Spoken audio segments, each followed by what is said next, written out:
If the first game of breaks will get you double it up, put on more steam. Protect our kickers, our quarterback, our lead, our ball game. All obstacles, block, cut, slides, do the game, tap, this win it in. Ready to see the game, we're here for the first made. Can everybody keep it up 6 minutes? Rocky Top, you'll always be. All I know is go Vols, because that's all I know. Go Vols! Doesn't have to be perfect, ain't gonna be perfect. We go compete for 60 freaking minutes. All right, enjoy the opportunity, enjoy the environment, and then go play our butts off, play for one another, and have a hell of a lot of fun. Everybody got me? All right. Hey, it's us against the world, fellas. It's us against the world, fellas. Don't nobody believe in us. Don't nobody believe in us. We don't need nobody to believe in us. I believe in you. I believe in you. I know you a dog. I know you a dog. I know we some dogs, man. Hey, all this preparation we put in, all this been talking about. Hey, it's time to go release pain, man. It's time to go put in real. Let's go. Tennessee on 2, 1, 2, Tennessee. Ball, Tennessee, ready. Ball, Tennessee, ready. Ball, Tennessee, ready. Oh. To be the man, you gotta beat the man, and I'm saying, woo, right here. But you know what? Let's talk a little Vols. That is not me trying to take any shine away from the phenomenal channel Talkin VAWLS that my guy Boogie Bentley runs. So shout out to them. But let's talk a little Vols here.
What is going on? Welcome to the Talkin VAWLS Network. My name is Boogie Bentley. Well, some of the boys are here. What I don't. X Factor thinks all of a sudden when you have a kid, you don't have to show up to Talkin VAWLS live. I don't know where the X Factor is at. Dauber's in the house. Scoops is here. It's been a minute. I need you guys to take care of a little business before we get the show rolling because I'm still fighting. I'm fighting with Facebook. They think that I am a bot. Facebook thinks that I am AI. I am not allowed to promote my own channel. I can't even post in my own dang Facebook group that I created. So I need your help in the chat. Smash the thumbs up. And when I say share the link, please share the link. Share it to Facebook. Share it to Twitter. Share it to Instagram. Share it somewhere. Or you can go to Facebook. And if you see the live stream on Facebook, boom, hit share. Put it in every single Tennessee Facebook group that you are aware of. We need your help because, again, I'm AI. I am a bot. But we will get through this together. Also, you can smash the thumbs up and you can drop a door feed. That's what Todd did. Is Todd the only one? I think Todd's the only one in the chat. Todd is actually, we're doing a show for Todd Landers tonight. Todd drops a 2-spot and says door fee GBO. Todd has also been a member for 14 months. Shout out, Todd. Todd also gifted a Talkin VAWLS membership. That's it. That's the show. We'll see you guys next week.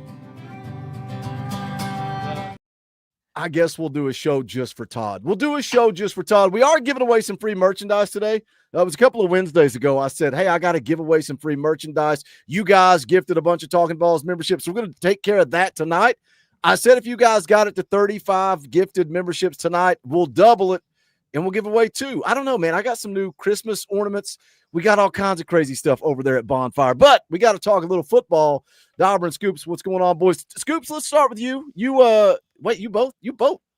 I'm pissed at you all. I just remembered you both went to the Oklahoma game. I just remembered it. What was the atmosphere? What was the environment like? Obviously, the outcome is not what we wanted. Yeah, I mean, just overall environment, I think we partied a little bit, too hard there. The energy was for sure there. It was, a kind of anxious up until game day, but the vibes were great. The tailgates were great. The scenery was great. The pregame intro was juicy. Everything I feel like that could have been done right that wasn't on the field was done right. We brought the A game, knowing it was Neyland at night, day after Halloween, fired up, knowing what this game against Oklahoma meant. Obviously didn't go our way. We can talk about, all the self, conflicting wounds, the things that we did wrong, the things that we took advantage of, the plays that, swung the momentum. But obviously a sore L, a terrible time for a bye week, in my opinion. It just felt like, bleh.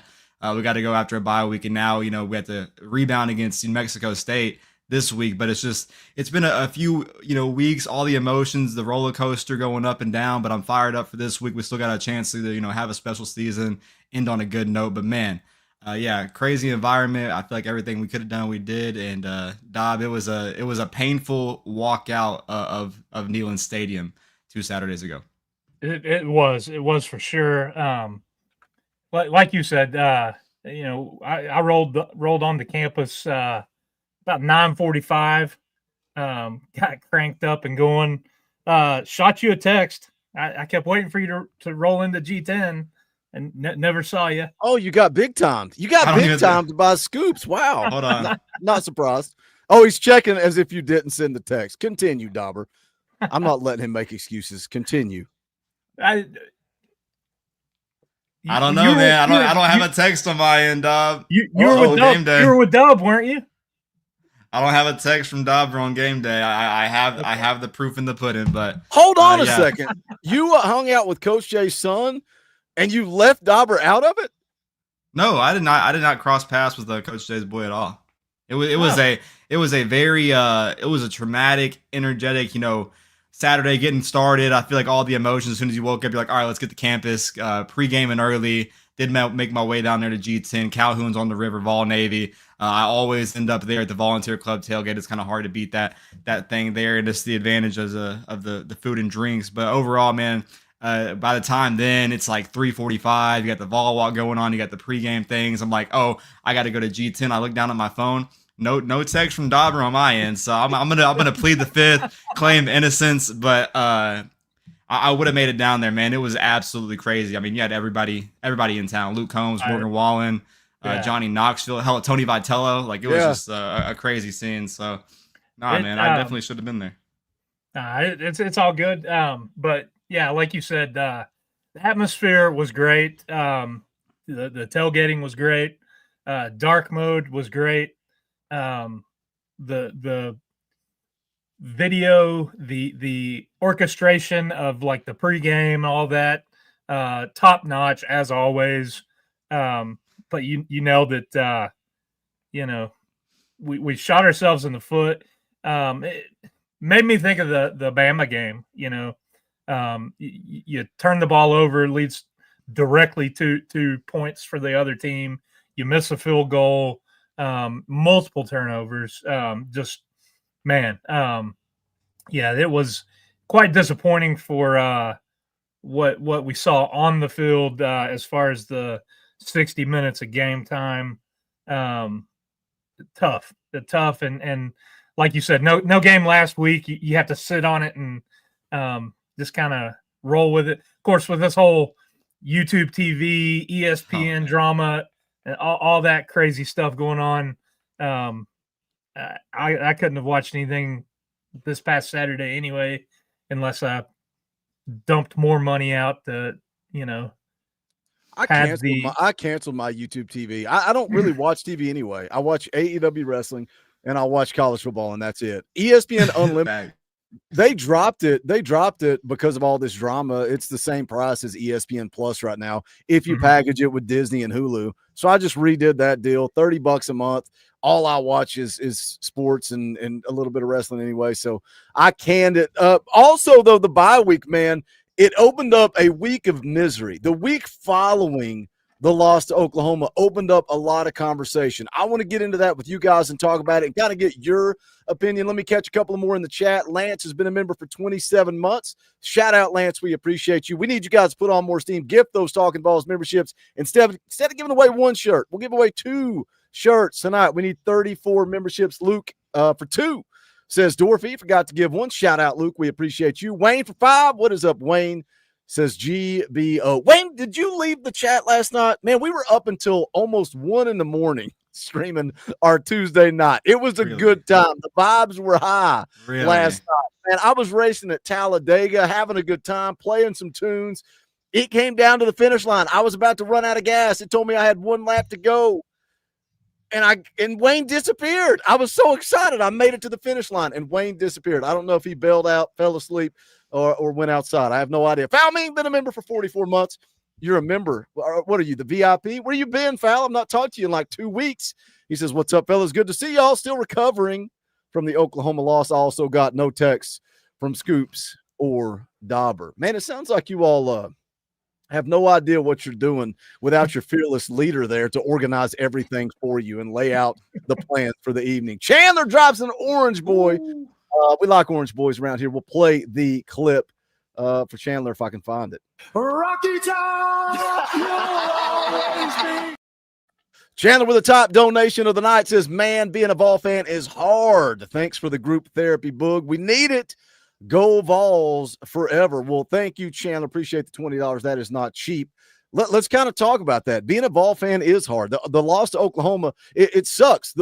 All 3 losses this year. I think what makes it so frustrating, I was talking to an old guy at the gym about this. We always talk Vol sports, and it's like he's like, and he was right. He's like, we could have won every game we lost. Like the pick 6, even against Alabama, what a game changer that was. You miss a field goal to win the game against Georgia. You shoot yourself in the foot, like Dauber said against Oklahoma. These 3 losses, man, when you sit back and look in the grand scheme of things, we could be sitting here easily undefeated with 1 loss, but you didn't handle your business. You didn't do what you were supposed to do, Scoops, and now you're sitting here with 3 losses. The college football playoff off the table. Where are you at with this team? And like I said, the week after Oklahoma, you're going into a bye week.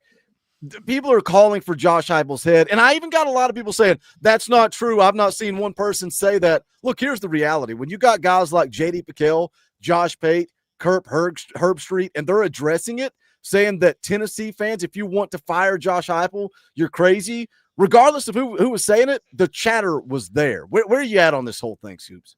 I think we would be happy with 9-3 if you told us that like in August, but like it's how we got there. Obviously, like that's the biggest counterpoint to that take.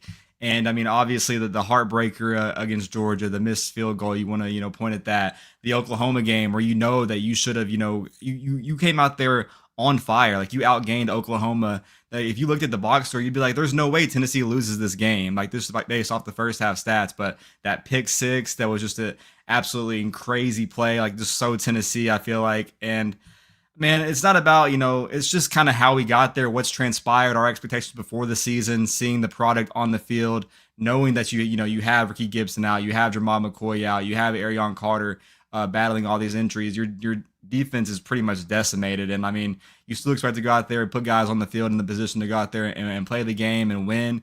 And just knowing that, you see it in your eyes, man, in person, seeing it, just having all the energy just being drained from you, like in a stadium that holds so much power. It shot ourselves in the foot, man. I mean, I'm not there with the whole fire Josh Heupel thing or even questioning his job. Obviously, you have the national media kind of put that narrative out there, and they have a reason to, just based off, how we react. The guys that you think have the longest leash in college football these days, in this day and age, they're not waiting until the end of the season to fire you. I mean, look at James Franklin. We still don't know if Penn State made the right decision there. But I mean, I'm not there with Josh Heupel. I think, going 9-3 is huge for this program. I think winning out is still a huge thing, even though they're like, oh, the playoff hopes.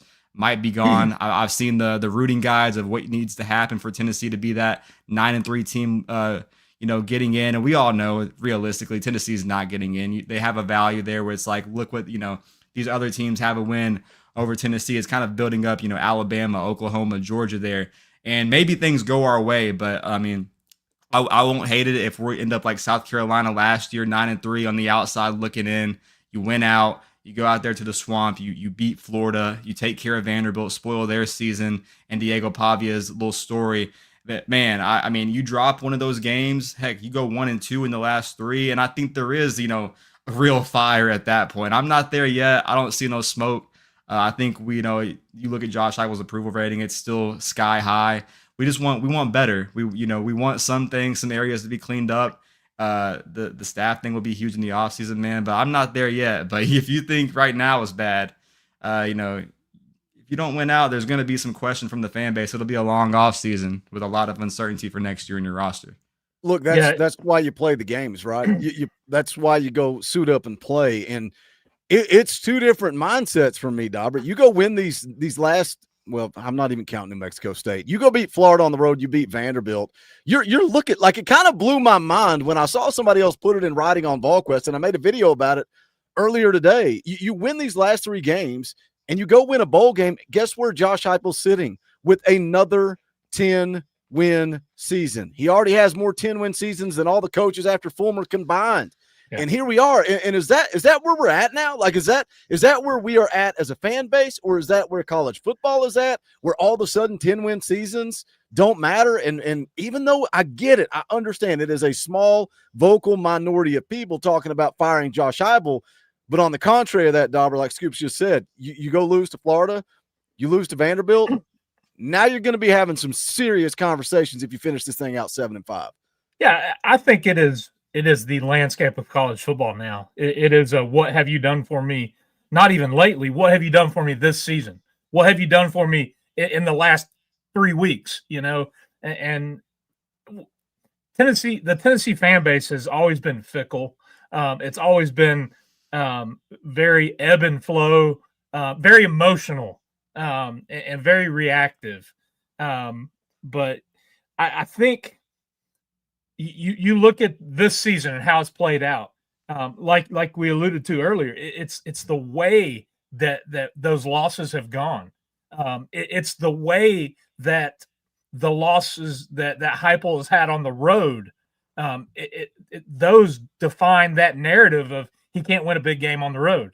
Let me ask you this real quick while you bring that up. The way they lost, like the way they've lost these games, makes it hurt a little bit more, makes it sting a little bit more.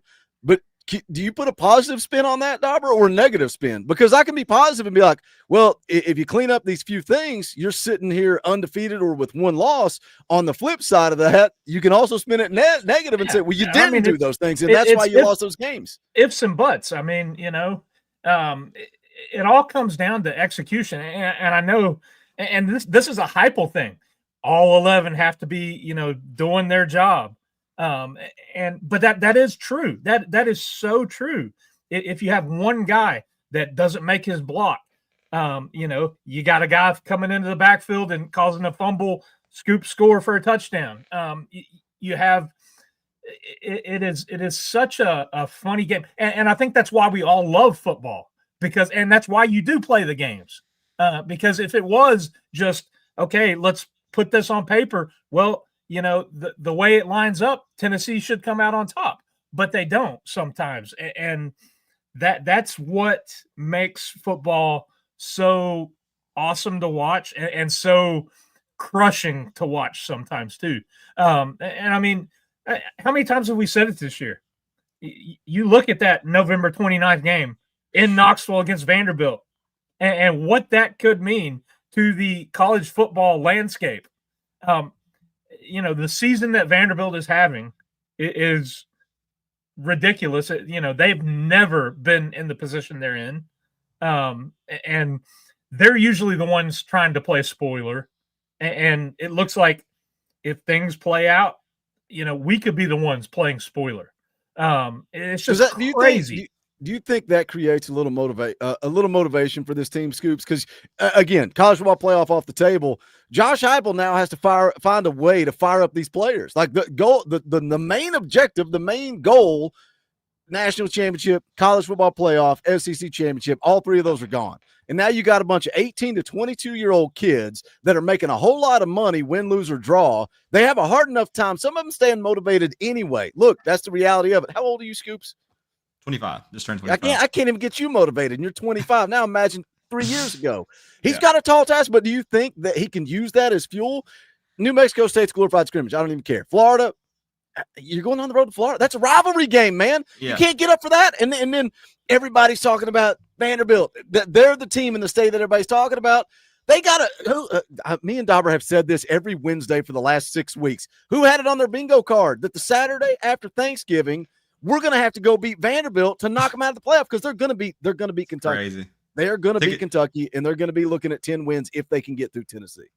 Yeah, those Vanderbilt tickets are secured, so we're definitely in the house for that. No Thanksgiving weekend. I'm there on Thanksgiving Day. The weekend, no go. We got some business to take care of. But yeah, man, getting these guys fired up, like you said, like these aren't just like your regular old school college athletes. These guys are have made hundreds of thousands of dollars or millions of dollars, and obviously they got other things to think about. They're thinking about their future. They're thinking about next season. And Josh Heupel has to one, keep his roster intact with just doing that, the transfer portal in this day and age. Obviously, trying to keep your recruiting class intact by winning and putting a good product on the field and just doing things the right way. But I think this team has everything to be fired up for.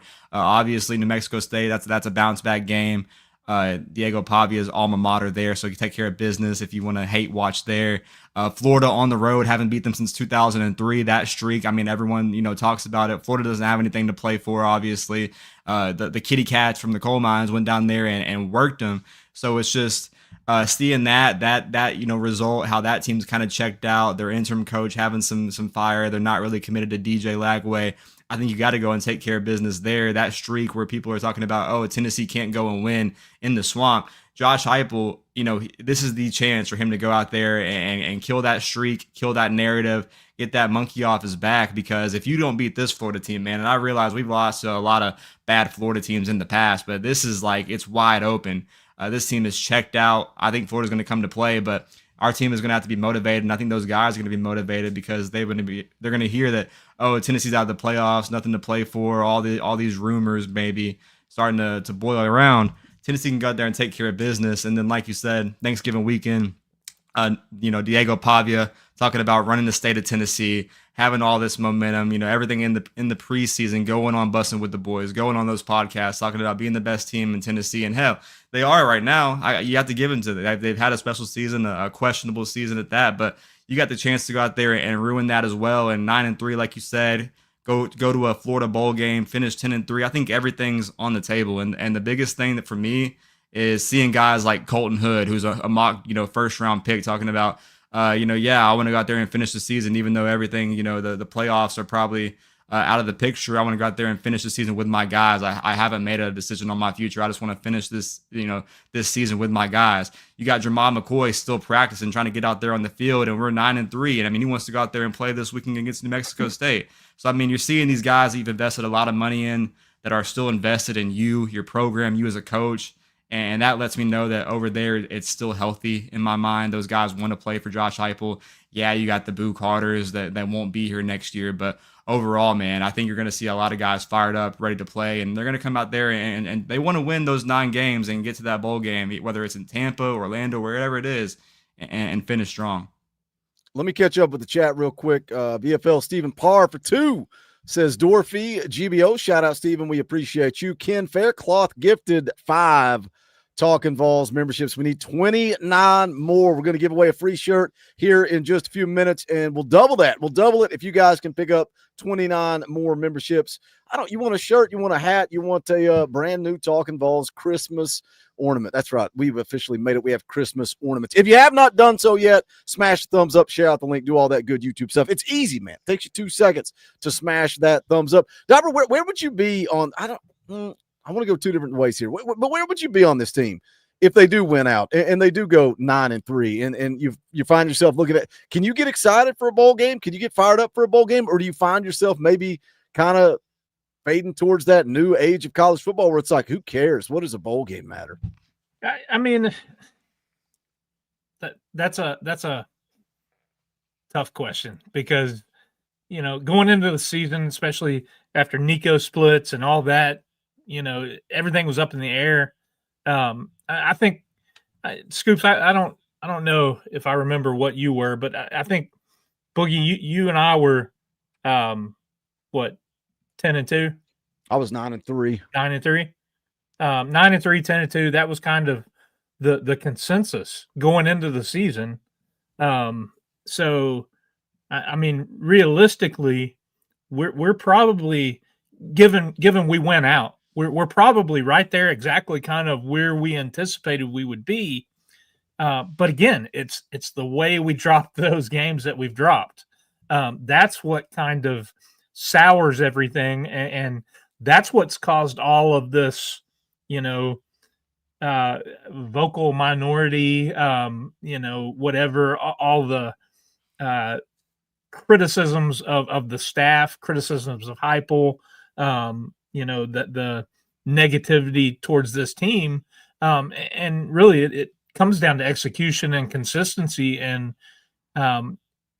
you know, apart from the, you know, ETSU game, have we played 60 minutes of competitive football? No. I mean, there isn't a meaningful game this year that we've played a complete game. You're talking special teams has taken a huge dip. And I'll go out there and say it. I don't know that we've talked about it here, but I've talked about it. I know I talked about it last week with my buddies, or 2 weeks ago at the Oklahoma game afterwards. This team, the staff, they miss Eckler. Not having him on the sidelines as a hype guy, not having him, you know, running the special teams. I think special teams has suffered with him, you know, taking the job, Nebraska. But there's a combination of things. I think realistically, we're probably right where we should be. But there's that. Could we have been better? Yes, we absolutely could have. Given the special season that Joey Aguilar's put together, especially with him only being on campus for fall camp, not having a spring camp, coming in late, the grasp that he has of this offense. You know, I think you're really seeing somebody that understands what Heupel wants to do and has that mentality and that kind of gunslinger. You know, has it bit him a couple times this year? Yes, but the way Heupel wants to run that offense, he if you take those chances, he puts you in the, you know, best spot to succeed. How many times were we sitting here last year saying, "Man, Nico, just cut it loose, let it rip"? You know, guys were still running wide open last year. And it's just this season, the way it's unfolded, that's what sucks. And that's what, you know, moving forward, you want to clean up those self-inflicted mistakes. Two things though. Like one of the things, Joey Aguilar, way better than anybody could have possibly expected, right? Sure. But they saw Joey Aguilar play, so that caused you to shift all of your expectations. You know, Right. you have a field goal kick to beat Georgia. That shifted your expectations. So if you have a conversation with yourself from back before fall camp, yeah, sign me up. If we have an opportunity to go 9-3 and then win a bowl game and get 10 wins again, and what a lot of people just chalked up as a down year, sure, sign me up for that. Another arguing point for certain people in this fan base, and I mean, I can't argue it because it's the truth. Tennessee's not beat anybody with a pulse. They don't have a win over anybody with a pulse. Like you beat Kentucky, Arkansas, Mississippi State, UAB, ETSU, and Syracuse. And Every ranked team, every team with a pulse you played, you got beat by, Scoops. Yeah, the crazy thing is when you look back at it, you have a chance to go 9-3, and at the end of the season, we're gonna, you know, we'll call that successful, but we'll have to be like, oh, our best win was against Vanderbilt in Neyland on the last game of the year. Like, that's just crazy to me that that's where this game is kind of heading to. And I wanted to go back, Dauber's special teams, take, part of me died there again in that Georgia game when that field goal went wide right. And then, in the Oklahoma game, I mean, you got your punt returner who's calling fair catches with the nearest defender 15 yards away from him. So, I mean, you can't put a lot. I mean, some of it is on, Crabtree as a young coach, a guy that got thrown out there to the Wolves. But I mean, a lot of these things to him hasn't really gone his way at all, from the personnel out there. And, just being 9-3, I'm a firm believer, that 9-3 next year, or when the we expand to 16 games, or 16 teams, that's going to get you in. That's going to make you comfortably feel in the SEC. Just in my opinion, based off our resume, how we're going to the 9-game schedule right now, we're going to be on the outside looking in. We're kind of a resume booster for some other teams, and we have a chance to still finish high up there, from 15 to 17, 18, go to a Florida bowl game, get that 10-win season. And obviously, we're going to be upset about getting that 10th win in a bowl game in January, or in the New Year's Six Bowl, wherever we line up. But 5 years from now, when you're if you're questioning Josh Heupel, 5 years from now when you're going on Wikipedia, you're looking at Tennessee football, you're looking at the record, you're looking at everything that's there about this past season. You look at Josh Heupel and you see that in 2022, 2024, and 2025, he had 10 win seasons. Man, it's going to be crazy just talking about what he's done here, what he's building here. And if you can hold on to what remains of this 2026 class, you can go out there and put a good product on the field. Tennessee's going to have some extra time to attack defensively in the portal.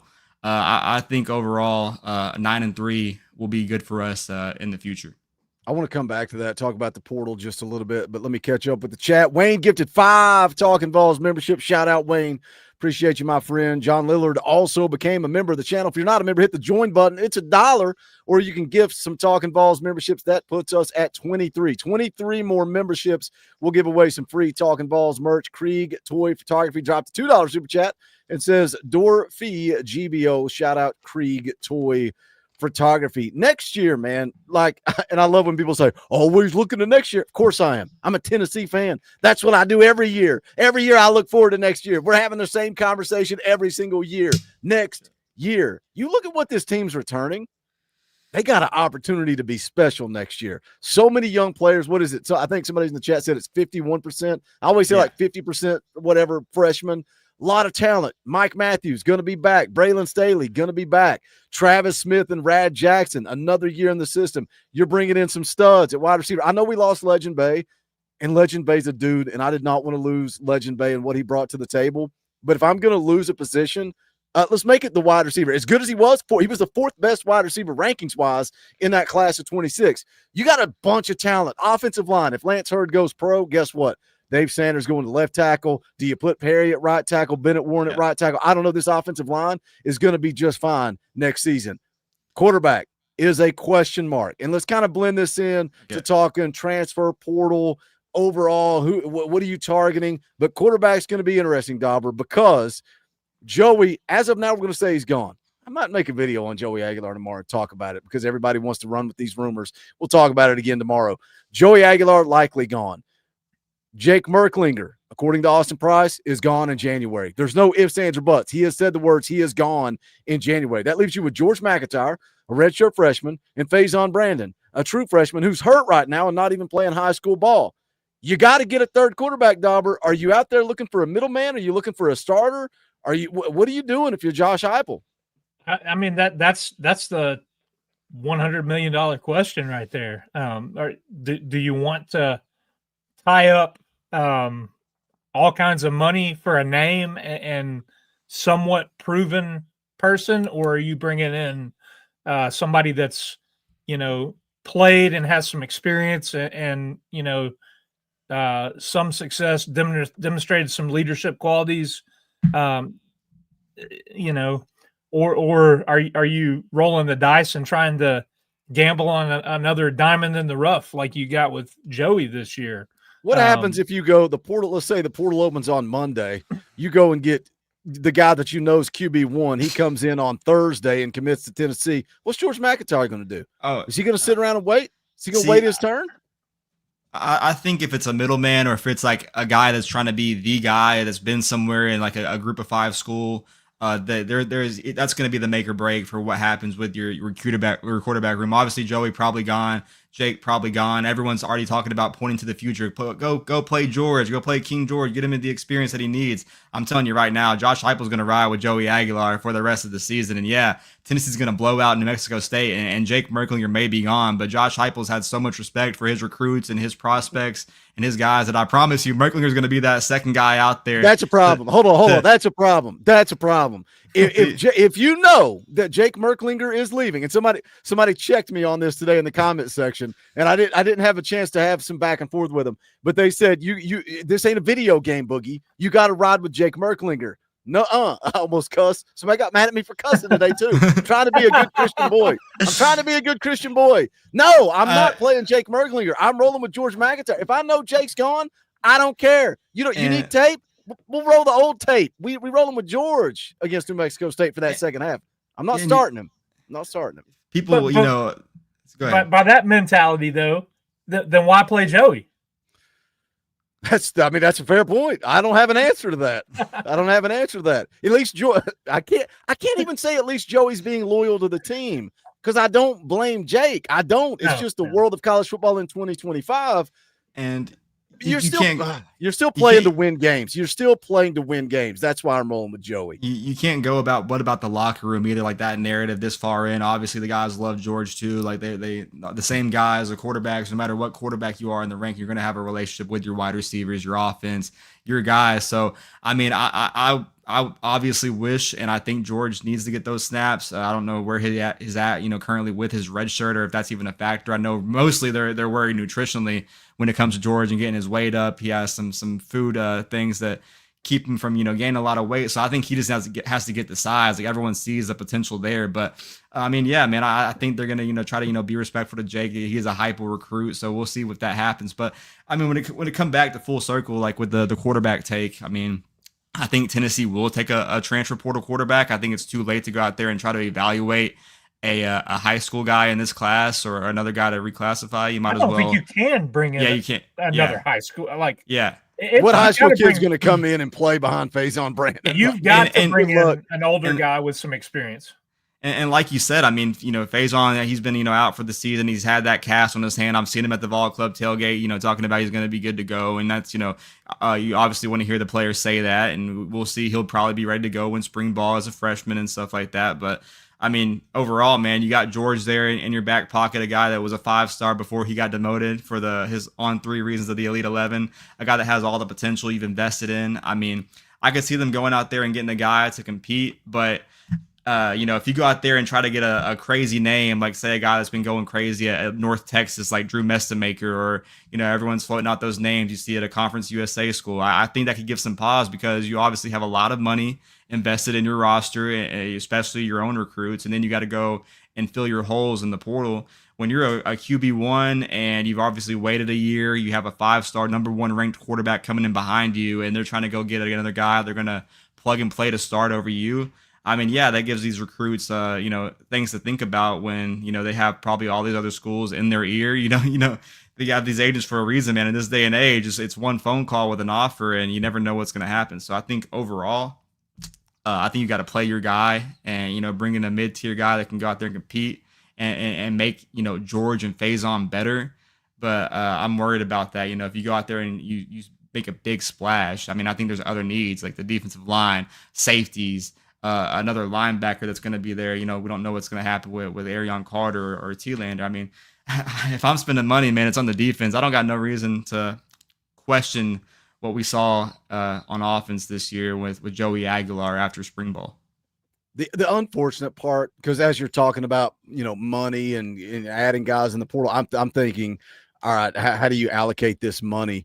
The unfortunate part of 2025 that nobody wants to talk about is the injuries, right? You losing Jermod McCoy, losing Ricky Gibson. Much money.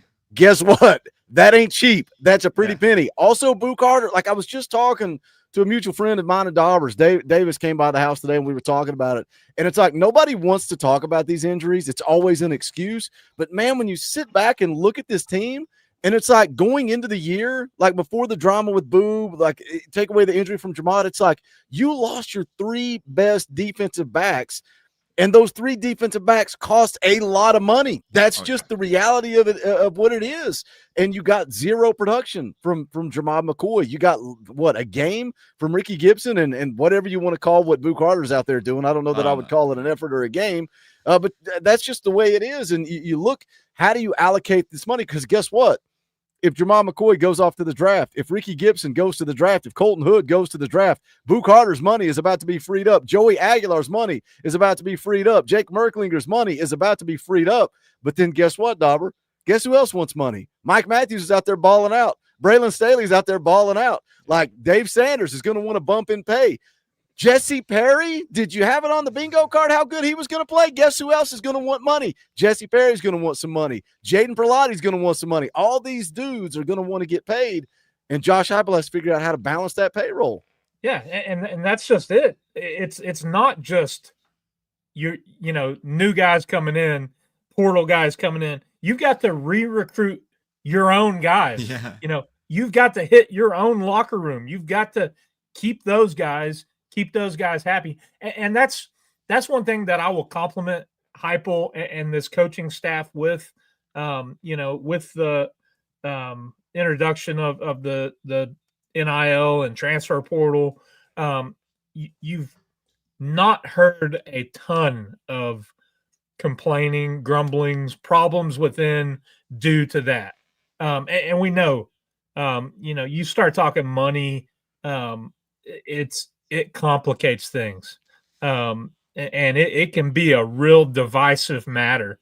I think, we saw a little bit of that a couple years ago in Columbia, before we went to South Carolina for that game, that there was some, NIL problems, locker room drama, and all of that affected how the team played. And I think Heupel has had a real grasp and real control of, and I think it ultimately, I think it goes down to their evaluation, not just of talent, but of character and the type of guys that they're bringing in to the program. It's not necessarily just guys that are looking for a bag. And I think we've had some of those guys on the hook, kind of been recruiting them heavily. And I think some of the guys that we've missed out on, we didn't necessarily just miss out on them. I think we were maybe not as in because we felt like they didn't fit the character of the team. So, I mean, I saw a report like a second ago, even talking about recruiting. Like I saw that, Brian Hartline's the front runner for the Penn State job, and Legend Bay just, flipped to Ohio State. And, that wide receiver coach is probably going to go take the Penn State job if he's offered. That's crazy to me. But yeah, man, like just going back on the investments, like if you're injured, you're still getting paid. Like it's in your contract. If you're an off the field, drama issue, you're getting that money. Like that money is, these athletes have been paid that money. So you're taking a risk, on the drama, the injuries, obviously what you've seen. And there's a lot of money that Tennessee's had invested that they just haven't, been able to utilize this year, or, getting it back late, whether we get Jamal McCoy back, David Sanders, who had a crazy freak injury, who couldn't get, regain his strength. And, being able to go out there and reallocate that money, spend it where it's needed. It's been a thorn in our side, I feel like, obviously. And it's been heartbreaking what's happened on the field, but seeing in our eyes, if this staff is, elite, and if we trust them like we do, and they see the holes that we see, they're going to go out there and get some guys that are going to play, man. And I think the overall is going to be on this defense. And, 9-3, I feel like, in my opinion, kind of guarantees your same staff is going to be back. We'll see what happens with, the Rodney Garner situation and his family issues. But, I mean, it just depends what you want as a fan, obviously. I'm never going to root against Tennessee. I want 9-3. I want to get that 10th game, get that 10th win. But if you are rooting for change, if you don't like what you see and you're out on a coach or whatever, I think it's going to take more, the rails falling off than what we have built right now, just based off what you have coming in, what you have invested, the coaches that you want to point at, how they've been affected by these injuries, how, just overall defense. And we'll see what happens, man. I mean, it's not easy to have your 2 first-round, DBs not be able to play together. It's absolutely sucks, but it's the game and the day of age, man. Where rev share and making these investments, it's not just going to be from a collective. You're doing it as a school now. So I think overall, man, and how Tennessee's played their cards, this offseason is going to be huge. There's like 10, 12 guys that we don't even know are going to be on this team that are going to make an impact on this roster next year. And that's just the game and the day and age we're in. Like, it's absolutely crazy. It is, man. It is crazy when you put it like that. But I don't know. We'll see what Josh Heupel does. Quarterback, I think, is big for me. Safeties, you mentioned linebackers. We'll be tracking it all. January is going to be chaotic. The fact that there's one portal window, it's in, it's out, it's done. We'll be tracking it all right here on the Talkin VAWLS Network. Got to take care of a little business. If you haven't hit that thumbs up yet, smash the thumbs up. You can still share out the link, all that good stuff. I know a lot of people watching the basketball game right now as well. Tennessee on top, almost halftime. Basketball. We have a Patreon you guys can go show some love to. We got a game day chat. We talk throughout the course of the football games, but also you guys wanted me to open it up for basketball, wanted me to open it up for baseball. So we're creating those chat rooms over on the Patreon. The link's in the description to do that. If you haven't hit the join button, you can do that for $1 a month. Boudreaux is not even a member of the channel. Boudreaux walks around with a styrofoam cup asking somebody to give him $1. He is begging for a membership. You guys can get in where you fit in there. Also, man, Christmas is right around the corner. We added, what more do you want? Look at these Christmas gifts. I can't think of anything better. We had Talkin VAWLS coffee mugs. I got one right here.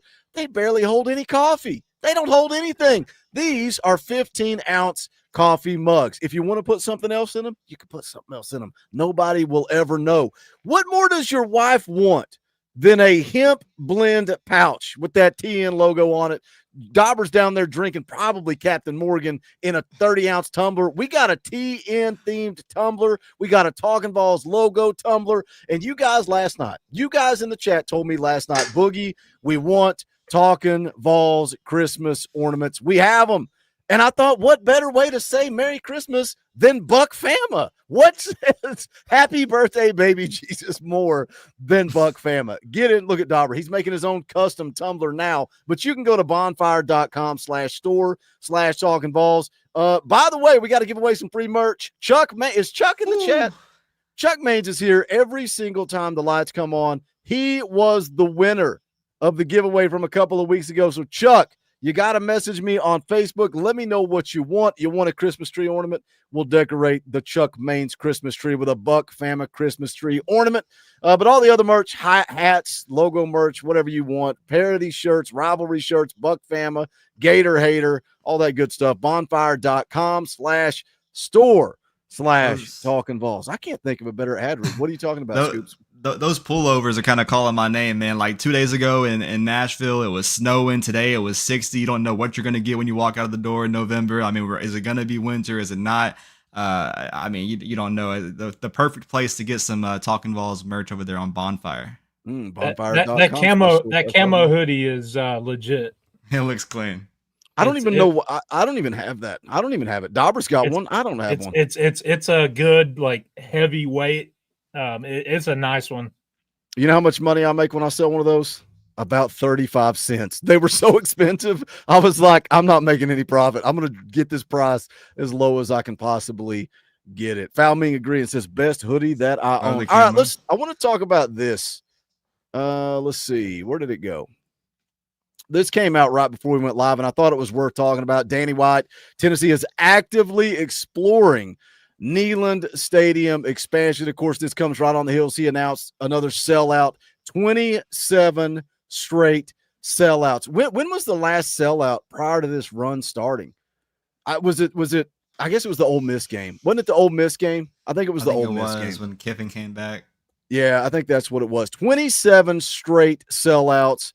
But it goes on to say Tennessee is approaching 27,000 fans on its season ticket waiting list. The Vols are actively exploring expansion in Neyland Stadium's north end zone, and that he's aware of and working on congestion problems around the stadium. So this isn't, and he's got a letter here. If you guys want to go read the letter, you can. This isn't just about expanding to fix the issue with the traffic getting out of Neyland Stadium, but they're also talking about expanding the capacity. Like, here's the thing. Where? Let me piss some people off real quick. If you're complaining about ticket prices, if you are not happy that you're priced out, if you don't like the talent fee, guess what? It's only going to go up. When we are selling out 27 straight games, when we are talking about a sellout, when you got a vocal minority wanting to fire Josh Heupel, guess what? Only going to go up. The market is driving it. Especially when there's almost 30,000 people wanting to get season tickets.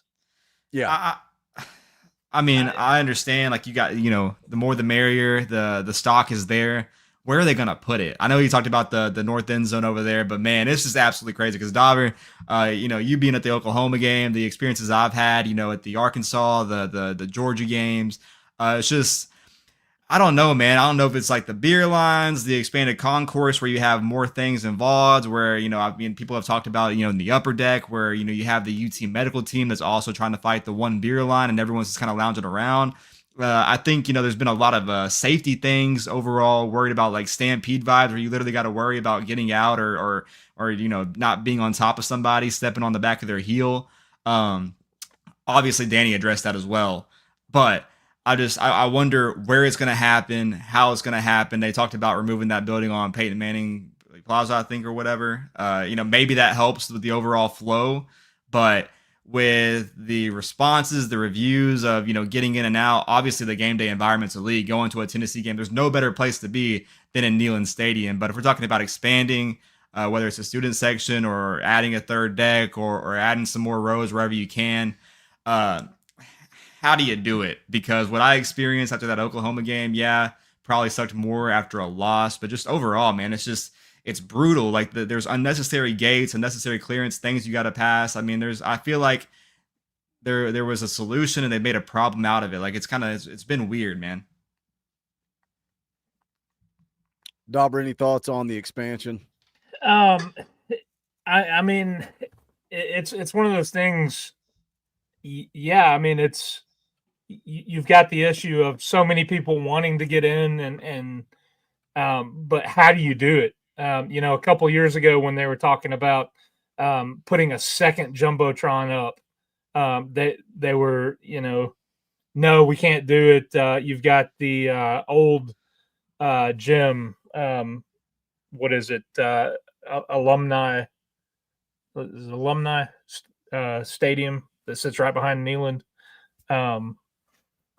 But anyway, they were talking about we'd have to tear that down because you'd have to, the engineers have said you can't just go up. You've got to go back to support it, and all this stuff. Putting a third deck on, I mean, it would be a modern marvel if they come in and what an undertaking that would be. But we used to be right up there. They pulled seats out to put in high dollar booster seats.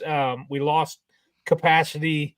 Can you get it back? Yeah, but it's gonna be a mass undertaking. But yeah, I'll finish up with saying, the one thing I said earlier, Tennessee fans are fickle. They ebb and flow. They're emotional. But the thing is, they show up. Obviously, man, you got 101, 915. You're trying to expand. You're trying to put more seats in there, and I think the more the merrier. If you get the go ahead, the green light to do it, go ahead and do it. But there's gonna have to be some things, just traffic flow that have to be fixed. I love everything they've done. Being a avid South end zone sitter, the expanded room, the concourse, the bathrooms, like all the upgrades are amazing. But I feel like there's just some clearances, some traffic things that kind of cause some congestion, make you feel a little uncomfortable, and you want everyone to have a good time. Upper deck, man, though, they're gonna have to figure that out because they want to expand.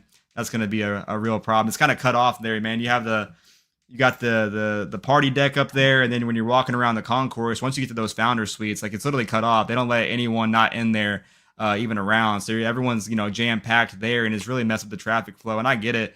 You're taking care of those, the boosters, taking care of the people that invest in there. It's a slim majority, but it's just, I don't know, man. I think that is more of a problem than the design and everything they've built there together. I don't think it's the renovations. I don't think it was that. I just think that there's a lot of premium gates that the average fan can't use. And yeah, maybe that's because of investments or things they've donated, but they're gonna have to probably figure that out because it's not safe. It's really not.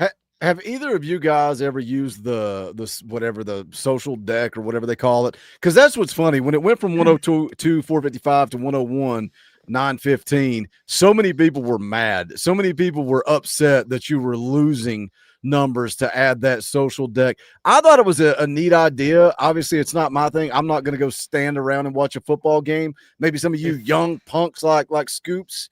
Is that I don't know if that's is it crowded? Is it busy? Is it a thing? Oh, yeah. When I was there, it was homecoming and nobody was there. So it was not. If you're there for a big game in the party deck, you better get there. Like, you better go in as soon as the gates open, because one, it's standing room only, and two, you want to be able to save your spot, because if you don't, I've seen everyone bring those inflatable stools or whatever that don't want to sit. But I mean, it's pretty much first come, first serve. If not, you're going to be looking up at the jumbotron back there at the beer line, and yeah. It's a good, benefit to have, your kind of own personal beer setting. If you're a drinker, if you want to, partake, that's like a good spot to have it's the party deck for a reason, man, to have a good party, have a good time. But if you're not there in your assigned seat, you're kind of out of luck. You're just there to have, a good time with your friends. But it's just the congestion, man. I mean, you got so many people there up in that upper deck, and the expansion they've done down low. And how wide it is now, and then you just get tight in that little bubble. I'm a claustrophobic kind of guy. I don't know, when I get too many people, it's like, dang, like I give me like 6 inches or my little bubble. But it's a first come first served, man, and I don't know. It's just been chaotic. Look, here's another thing too. When you talk about Josh Heupel and whether or not he's the guy, and if you're in the small minority that wants him gone, wants him fired. They're usually not in the chat. They're always in the comment section, just yelling at me. Very few of them pop into the chat. There are people out there that are sick of Josh Heupel and want to move on. But guess what? If you find a way, and you got to go play the games, right? That's part of it. You got to go play the games. You find a way to go win 10 games this year again, and you've won 10 games 3 out of the last 4 years. You're averaging 10 wins a year throughout the course of that. You've sold out 27 straight games. You have 27,000 people on the waiting list to get season tickets. Josh Heupel, Danny White, they are not going anywhere. When they're creating cash like this, and I get it, like Scoop said, Tennessee fans, we show up, we show out. That's what we do. But when you're doing this and moving this type of numbers, Josh Heupel, Danny White are not going anywhere. We're about an hour into this thing. We got a glorified scrimmage coming up on Saturday, Tennessee and New Mexico State. I made a video on this. I couldn't tell you the quarterback's name. I don't care. It is a scrimmage. 99% chance, the ESPN FPI says. Tennessee favored by 41.5. We're still going to do our predictions. Dauber, what do you want to see on Saturday? And then just bleed this thing right into your prediction for Saturday. I mean, this is one of those games where it's the whole you want to play clean, you want to come out of it no injuries, you want to be healthy, and you want to get young guys playing time and experience on the field. You want it to be essentially over for your starters, your main guys by halftime, early in the third quarter, at least. But we talked about it earlier. You got 3 games left, and they're all big games. Well, I mean, essentially after this weekend, you get through this, but you want to play good football, heading into going to the Swamp and heading into closing out the year against Vandy. You can't, be sluggish at the kick. You can't fool around and have self-inflicted penalties and mistakes and turnovers, and let a team that is way inferior hang around. You don't want to see that, because if you do, that is a bad sign, and that is doesn't bode well for the last 2 games closing out the season. But man, I don't think we have to worry about that. I think this Tennessee team can not play their best and still dog walk New Mexico State. But that said, I want what I want to see is the defense come out, and I know we're thin, we're missing guys. Whatever, who cares? Next man up. You don't have that excuse anymore. You're winding down the season, so whoever's out there needs to be balling out and playing. So I think going into my prediction, I think Joey and this offense, I think they're going to roll. I think your running backs are going to have a good game. I think you'll have probably 2 wide receivers flirting with a 100-yard game, and that's seeing limited playing time.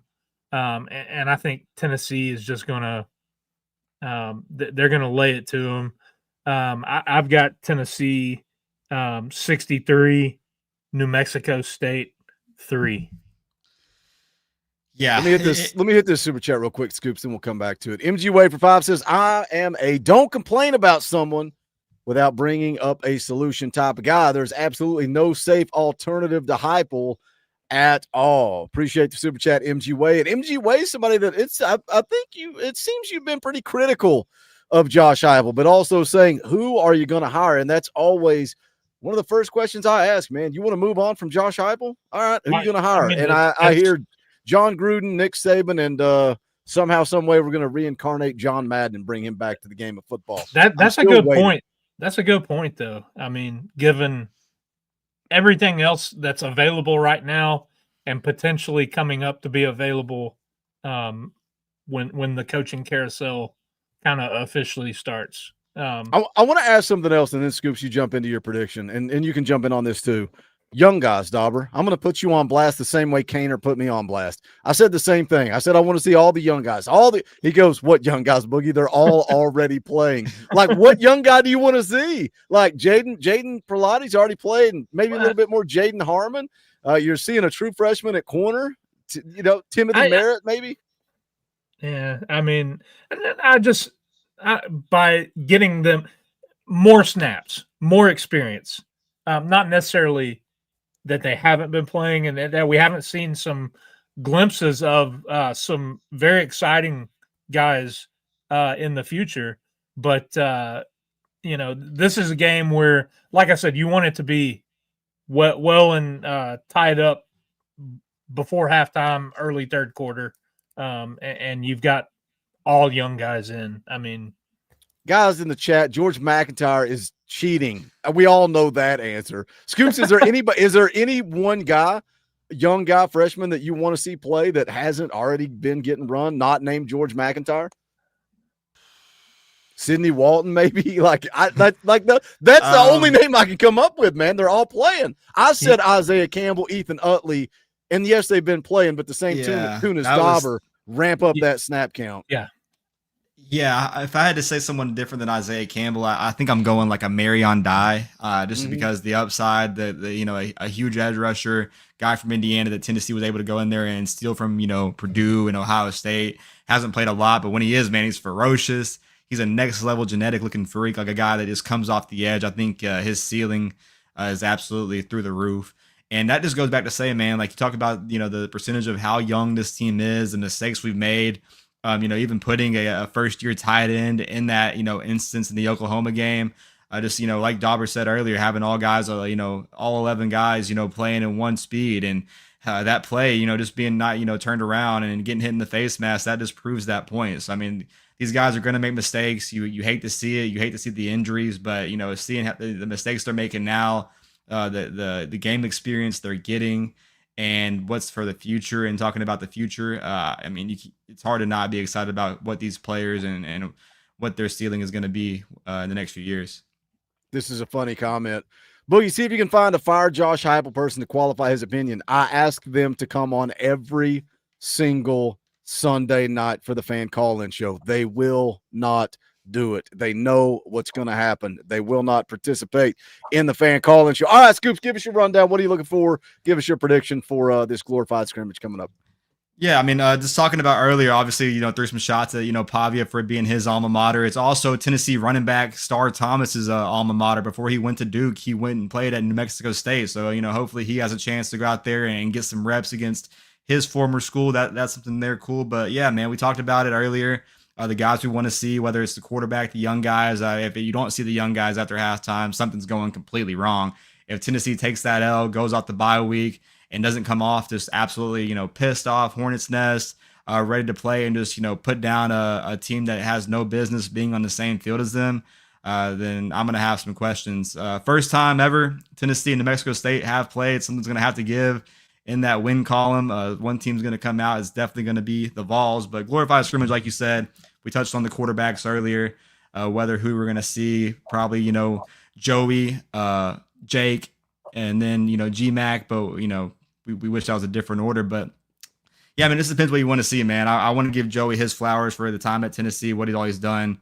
I know he's chasing that Peyton Manning single season passing yards record. I don't think it's going to be attainable, but we'll see how long of a leash he has. We should just go out there all gas, no brakes.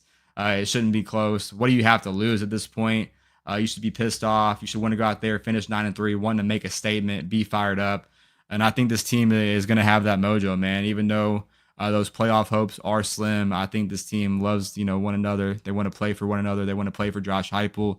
And they're going to come out there ready to play. This game's going to be over at halftime. This is like a Kent State last year kind of vibe where we have 60+ on the board at halftime. And New Mexico State, 3-6 team, lost by 3 points last week to Jerry Mack, the former running back coach in the Kennesaw State Owls over there.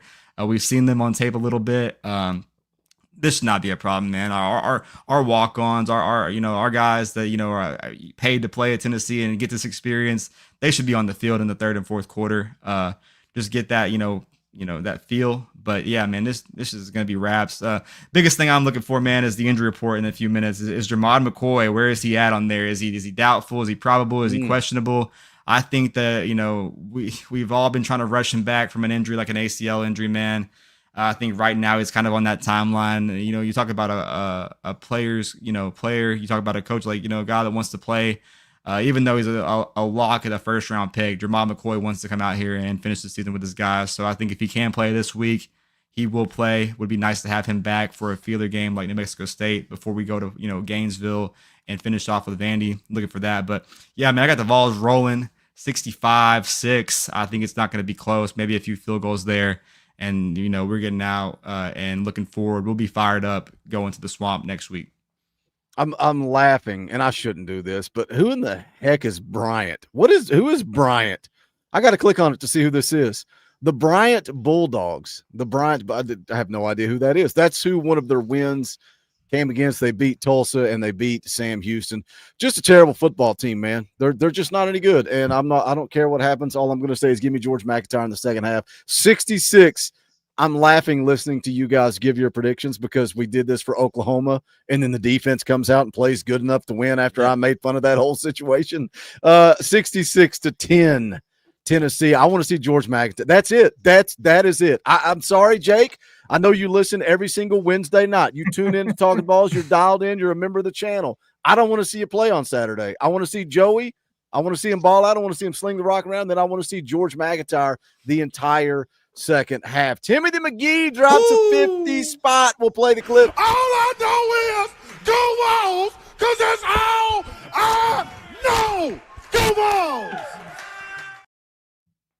Timothy for 50, top donation of the night. Shout out, Timothy. I still think it was a mistake firing Fulmer, winning 75% of his game. Hype is 74% in his games. So if we fire the coach or ask for the coach's head, we should just shut down the program because our fans are ungrateful. Man, I did an entire video running down winning percentages, not just games, but winning percentages. And dude, you got to go back to Bill Battle. You got to go the general, like outside of Philip Fulmer in our lifetime, That's it. It's Philip Fulmer, and then it's Josh Heupel when you're talking about winning percentage. I don't know I don't know about Fulmer. Of course, me and Dobber, same age. We grew up. Fulmer was our guy growing up. I still have Josh to this Heupel's my day guy. a picture of the Daily Beacon with Fulmer's autographed. Snake that started the channel with me was a student at Tennessee when they won the national championship, and he grabbed a ton of papers out of the little dispenser and got Fulmer to sign it. But man, I still think it was time. I think it was time to move on from Fulmer. I think what set this program back was that you moved on from Fulmer, you hired Kiffin, and then Kiffin bounced after 1 year. That 12-month span is what set you back. I don't know that it was firing Fulmer. It was firing Fulmer on top of Lane Kiffin leaving after 1 year. Well, you get any coach in and they bounce in the middle of the night after 1 year, you're in trouble. But not just that. I think the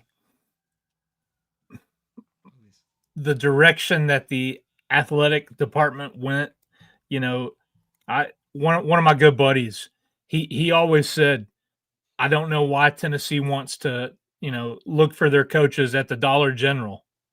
Spend all that money on facilities and upgrades, and then you try to go cheap on a coach. And I think that, we could have recovered from Kiffin, I think, but to spend those years trying to find a coach, you can't cut your teeth in the SEC. I think you have to be a proven coach. You have to, you have to have gotten it done somewhere else.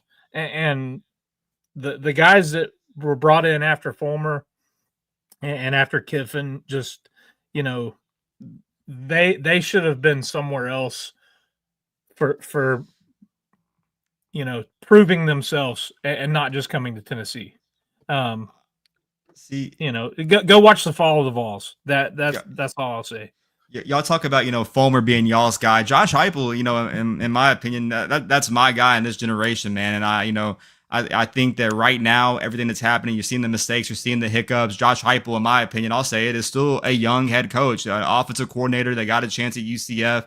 Getting that, obviously we're going into year 5. We talk about, this, things that we want to see, don't want to see in year 5, the mistakes, everything that's been critical. I'll say this, man. You talk about Kiffin, you talk about how he's looking right now, his experience after Tennessee, USC, going to the Raiders, coming back to Ole Miss, all that experience that he has, and where Josh Heupel is right now, the mistakes he's making with how young of a team, the players coach he is, the program he has around him, the NIL, the rev share, the boosters.